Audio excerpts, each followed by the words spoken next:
maybe this is the same thing, except it's not change with locomotion, it's change, another kind of change. So it's a bit different from Heisenberg.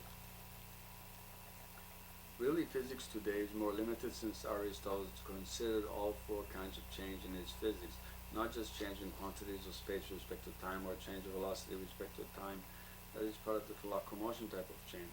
He also considered change in quality, alternation, change in quantity, increase and decrease, and change in substance, generation, corruption as well. Aristotle considers change of free will, but he argued that it's impossible, as we have said before, and change to the chance he believed was really reducible to the other kinds of change. Wait a minute! Exclamation mark. Yes, John, you use the same speed of light perceived by both observers as the key and invariant to link the perception of the object by them, but only there, question mark. In QM, it is an error to use light as the invariant, question mark. Must you use the length, i.e. the wavelength of the light, as an invariant used by both observers to perceive the object, i.e. electron, instead of the speed of light that Einstein or Dirac used, question mark. Oh God. And in my clock mechanics theory, you need to use the time, i.e. the frequency of light, an invariant used by both observers to perceive the object, i.e. electron, instead of the speed of light, exclamation mark. Since the notion of speed or an acceleration is really appropriate for the macroscopic scale and is an approximation to real world, but in the microscopic scale of the atom, we need to think in terms of frequencies and wavelengths, exclamation mark. Since really we perceive the world using our eyes and ears, etc., and they really respond to frequencies or wavelengths of the light wave that is used to observe the world, not the speed of light. Light hits the retina of our eyes, i.e. the rods and cone cells, and stimulates these cells to release an orderly electric or chemical wave of peaks and troughs, and goes on to the geniculate nucleus of the thalamus, and then onto the visual cortex of the brain, and then the association areas of the brain before it affects our mind. So really, we respond to the frequency of the wave, not the speed of the wave. And maybe that is why the speed of light is the same for all observers. S is equal to LV, or speed is equal to wavelength times frequency. Well, maybe because the light is generated by our brain, so it's always the same speed because it goes with our brain goes wherever we go. Repeat. We need to know the nature of God, proof of the existence of God. But in mathematics, an infinite series is sometimes known by us. Oh God.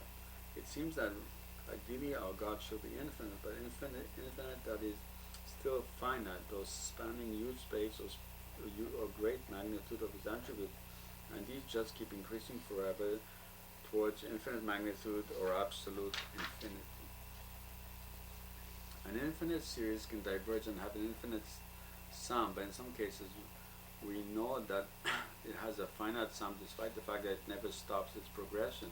E.g., if a series is a sum of terms where you add terms that are smaller and smaller as you approach infinity. If God approaches infinity, then unlike the geometric progression, which gets bigger and bigger as you add more terms, God may be increasing by percentage or increments of what he is at each moment, which may be less and less. Or God may increase like an arithmetic progression or a harmonic progression, which has terms that get smaller and smaller.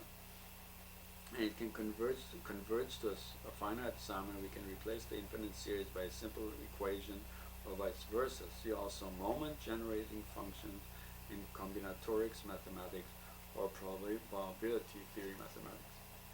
Or we can use the method that if we have a remainder, after we stop the infinite series, after a finite series of terms have been calculated, there are cases where we can calculate what error or upper bound for the remainder of the series is that we left out from our sum. Also, besides infinite series, we also have infinite products, so that the terms of the series are also not added together or subtracted, or alternatively added and subtracted, but rather the terms of the series are multiplied together. In calculus, you have methods for determining if a series converges, that is, stops, or goes on to infinity diverges. Grand unification theory. Make the different systems forces of the super geniuses consistent with each other, with themselves complete, interesting, clear, and useful. Solve the antinomians of the transcendental dialectic of pure reason of Kant. But a pneumona could not be known for Kant, even if it is in time. What can be known is that there is a distinction of phenomena pneumona, if we believe there is a free will, which we do not, which we do believe if we accept the logic or morality and the existence of God as people do. So we believe that pneumona are outside of time. Since we believe that we are free and we believe that God exists, we also believe in the immortality of the soul as well. So this distinction is necessary between phenomena and pneumona in order to keep reason consistent with itself and to allow us to hold us to our deepest and most important beliefs. But Einstein argued that we can know the world, and as a consequence he really unknowingly restored the antimony of reason. Kant said that for morality you need free will, immortality of the soul, and the existence of God. And we argue that maybe the unconditioned is taken in two senses, as Kant did, but not binary as in time versus not in time, but that there are different kinds of natures, qualities, essences, or definitions of time. And time exists both in our mind, as Kant says, and in the world, as Einstein says, except that these two concepts of time exist in different ways. Indeed, in our mind, we agree with St.